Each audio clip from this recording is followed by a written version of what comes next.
Welcome, ladies and gentlemen. My name is Dychronic, your host here on this Destiny 2 video, and today we're going to be showing what. Thank you, Ship, for arriving right on time. But we're going to show you where the Xur is and his inventory and everything he's got, his random rolls, and all the things, the recommendations for Destiny 2, Xur, and whatnot. You didn't have to park right here on this, I was going to say, helipad, but you can find the Xur in his regular location in the tower. So just teleport over to the courtyard, make your way into the hangar in the top left section of the hangar. You can find him in his regular location for the tower. Barely made that jump.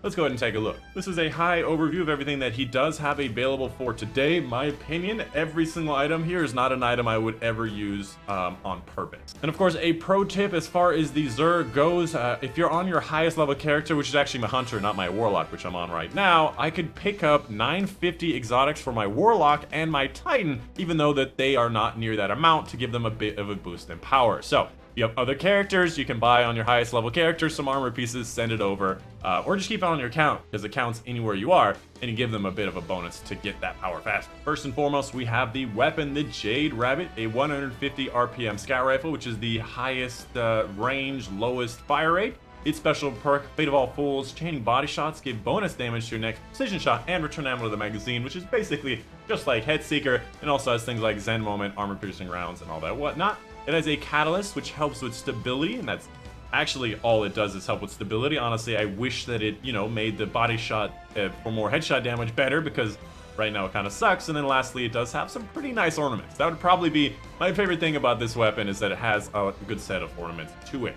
Now, this weapon, in my opinion, suffers in a lot of different ways. First of all, it's the longest range, slowest fire rate. It can actually lock on pretty good at long range, but that kind of range is almost honestly dominated by sniper rifles. If you were to pull in the range just a little bit towards the pulse rifle side of things, Might multi-tool is better than this, in my opinion. A lot more usable with its lightweight functionality, being able to see your radar while aiming down the sights, having a faster fire rate to knock your aim off. It's just the better option, and as you get closer, you're just dominated by everything, from shotguns, hand cannons, to pulse rifles, everything. So honestly, this weapon, this doesn't have a place. It's just not good enough.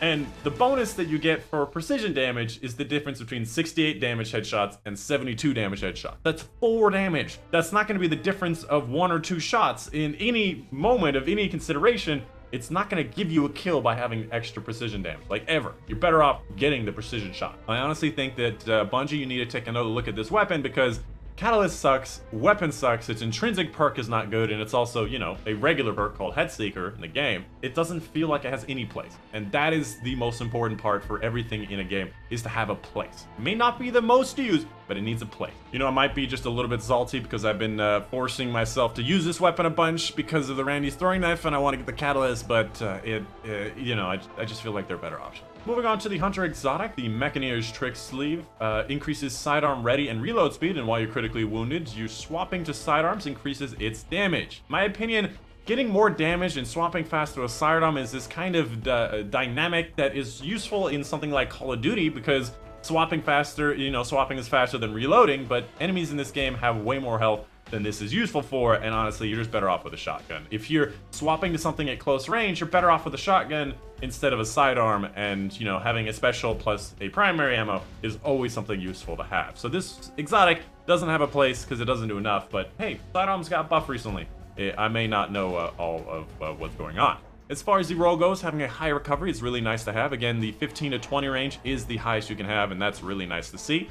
As for the strength, it's not really great synergy, so kind of like an averaging roll on a below average exotic, and it doesn't have any ornament.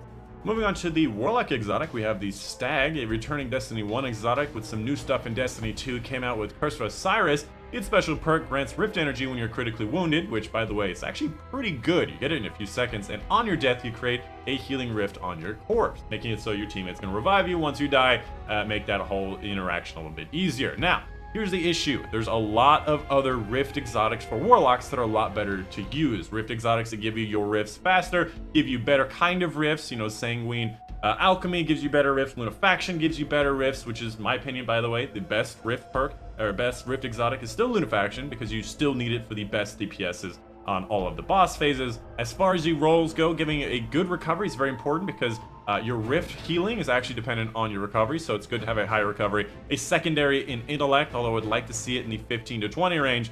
A pretty above average roll for kind of below average exotic. The only redeeming quality, in my opinion, is going to be the ornament. The ornament is absolutely dope as hell. Look at this freaking ornament. It is crazy as hell, and it's got a lot of, obviously, a lot of things in ways you can color it, but I really wish this exotic was better so I could wear this ornament more often. And then finally, we have the Titan exotic known as Ashen Wake. Its special perk, fusion grenades now explode on impact instead of sticking and then exploding later, and gain increased throw speed. Basically, fusion grenades explode instantly and they throw faster, so it's basically like fastball, instant explode.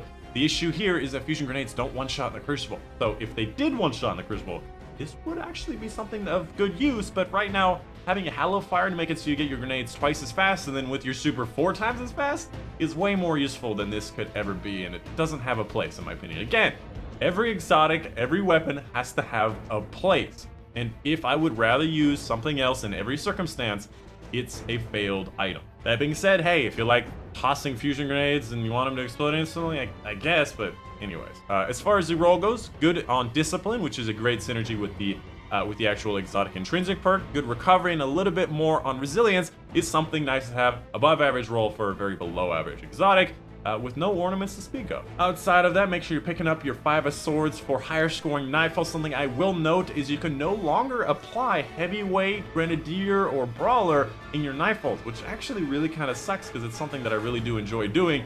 So you can't get easier nightfalls anymore, but you can get higher scoring. Make sure you're picking up your Invitation of the Nine for some lore. And then finally, the Faded Engram, guaranteed to give you any world drop exotic from year 1 and year 2. Really cool to see. And that is pretty much it. The ship is again arriving right when I get here, but that's it. That's the Zur. That is the end of it. Let me know if you have any questions in the comments down below. But yeah, I hope you guys did enjoy. My name's been Dychronic, and I will see you guys on the next one.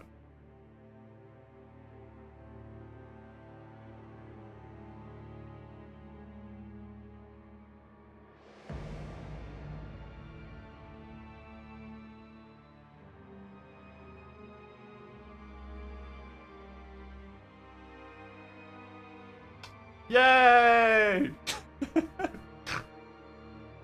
That took way too much time.